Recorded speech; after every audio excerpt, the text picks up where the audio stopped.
दिल्ली चुनावों में खेला संभव, एआईएमआईएम की एंट्री से आप और कांग्रेस की राह मुश्किल। दिल्ली विधानसभा चुनाव में अब सियासी समीकरण बदलने की संभावना है। दिल्ली विधानसभा चुनाव में एआईएमआईएम की सक्रियता ने आप कांग्रेस और भाजपा के बीच मुकाबले को और जटिल बना दिया है।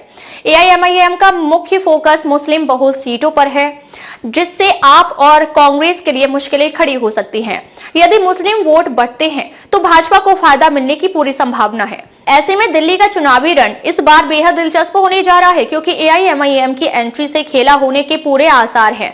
तो आपको क्या लगता है कि खेला होगा या नहीं? कमेंट करके जरूर बताएं और विश्व प्रेम न्यूज को फॉलो, शेयर और सब्सक्राइब करें।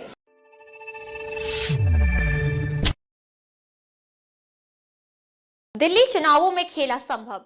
नमस्कार, मैं अंजना और आप देख रहे हैं विश्व प्रेम न्यूज। आइए बढ़ते हैं आज की बड़ी खबर की ओर। दिल्ली विधानसभा चुनाव के नजदीक आते ही राजनीतिक हलचलें तेज हो गई हैं। इस बार सत्तारूढ़ आम आदमी पार्टी और मुख्य विपक्षी कांग्रेस के सामने एक नई चुनौती के रूप में असदुद्दीन ओवैसी की पार्टी एआईएमआईएम उभर कर आ रही है।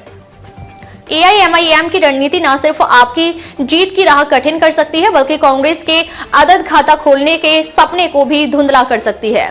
एआईएमआईएम की रणनीति और सीटों का गणित क्या कहता है? एआईएमआईएम से जुड़े सूत्रों के मुताबिक दिल्ली की 70 विधानसभा सीटों में से पार्टी ने करीब 7 से 8 सीटों पर उम्मीदवार उतारने की योजना बनाई है। पार्टी ने खास तौर पर उन सीटों को चुना है जो मुस्लिम बहुल मानी जाती हैं। दिल्ली में मुस्लिम मतदाताओं की संख्या करीब 15% है। इनमें से कई सीटों पर मुस्लिम मतदाता निर्णायक भूमिका निभाते हैं।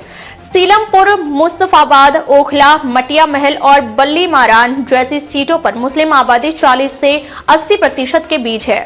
इसके अलावा चांदनी चौक और सदर बाजार में मुस्लिम मतदाताओं का प्रभाव लगभग 20% के करीब है। फिलहाल ये सीटें आम आदमी पार्टी के कब्जे में है, लेकिन एआईएमआईएम के मैदान में आने के बाद यहाँ समीकरण बदल सकते हैं। आप और कांग्रेस के लिए चुनौती खड़ी हो गई है। 2015 और 2020 के विधानसभा चुनाव में दिल्ली के मुस्लिम मतदाताओं ने आम आदमी पार्टी पर भरोसा जताया था, लेकिन दिल्ली दंगों के बाद मुस्लिम समुदाय में आपसी नाराजगी देखी जा रही है। इस स्थिति का फायदा एआईएमआईएम उठाने की तैयारी में है। आपकी रणनीति ऐसे में क्या रहेगी? आपने कांग्रेस के कद्दावर मुस्लिम नेताओं को तोड़ने की कोशिश की है। सीलमपुर से कांग्रेस के वरिष्ठ नेता मतीन अहमद के बेटे जुबैर अहमद को टिकट देकर आपने बड़ा दांव खेला है, तो दूसरी तरफ कांग्रेस ने भी चाल चल दी है। कांग्रेस ने आपके मौजूदा विधायक अब्दुल रहमान को अपनी ओर खींच लिया है। इससे सीलमपुर सीट पर आप और कांग्रेस में कड़ा मुकाबला तय है। एआईएमआईएम का बड़ा कार्ड ताहिर हुसैन को लेकर खेल दिला दिया है। एआईएमआईएम ने ताहिर हुसैन को प्रत्याशी बनाकर बड़ा दांव खेला है। ताहिर हुसैन पहले नेहरू विहार से आपके पार्षद रह चुके हैं। हालांकि 2020 के दिल्ली दंगे में नाम आने के बाद आपने उन्हें पार्टी से बाहर कर दिया था। ताहिर फिलहाल जेल में बंद है। उनके खिलाफ यूएपीए और दंगे की साजिश समेत कई धाराओं में 11 केस दर्ज हैं। ताहिर का मैदान में आना न सिर्फ आपके लिए चिंता की बात है, बल्कि मुस्लिम वोटों के बंटने की संभावना को भी बढ़ा रहा है। मुस्तफाबाद सीट पर मौजूदा विधायक हाजी यूनुस और ताहिर के बीच लंबे समय से राजनीतिक खींचतान रही है। इसके बाद बात करें मुस्तफाबाद सीट की, तो वहां त्रिकोणीय मुकाबले की संभावना रह सकती है। मुस्तफाबाद विधानसभा सीट पर एआईएमआईएम की एंट्री से मुकाबला बेहद रोचक हो गया है। इस सीट पर मुस्लिम वोटों का बड़ा हिस्सा है, लेकिन अगर मुस्लिम वोट एआईएमआईएम और आप के बीच बंट गए तो इसका सीधा फायदा भाजपा को मिल सकता है। पिछले एमसीडी चुनाव में कांग्रेस ने मुस्तफाबाद के 2 मुस्लिम बहुल वार्डों में जीत हासिल की थी, जिससे यह साफ हुआ कि मुस्लिम वोटों में आपके प्रति नाराजगी बरकरार है। इस बार आपने आदिल खान को मुस्तफाबाद से प्रत्याशी बनाया है, जबकि ताहिर हुसैन के आने से मुकाबला त्रिकोणीय होता दिख रहा है। कांग्रेस और एआईएमआईएम का प्रभाव दिल्ली के चुनाव में एआईएमआईएम का चुनाव में उतरना कांग्रेस के लिए भी बड़ा झटका साबित हो सकता है। लंबे समय तक मुस्लिम मतदाता कांग्रेस का कोर वोट बैंक रहे थे, लेकिन पिछले 2 चुनावों में ये वोट आपकी तरफ शिफ्ट हो गए। एआईएमआईएम अगर इन तीनों पर मजबूत प्रदर्शन करती है तो कांग्रेस के लिए वापसी की उम्मीदें भी खत्म हो सकती हैं।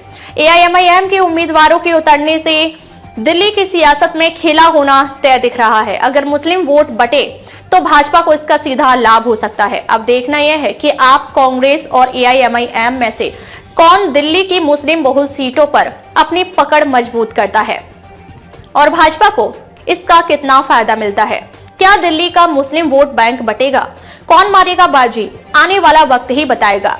दिल्ली का चुनावी रण दिलचस्प हो गया है। देखना होगा कि खेला किसके पक्ष में होता है। चलते चलते एक कानून की जानकारी जो कि आपका कानूनी अधिकार है, जो हर नागरिक को पता होना चाहिए। महिलाओं को निःशुल्क पुलिस सहायता का अधिकार। महिलाओं के लिए खास तौर पर महिला पुलिस स्टेशन और निःशुल्क सहायता की सुविधा दी गई है।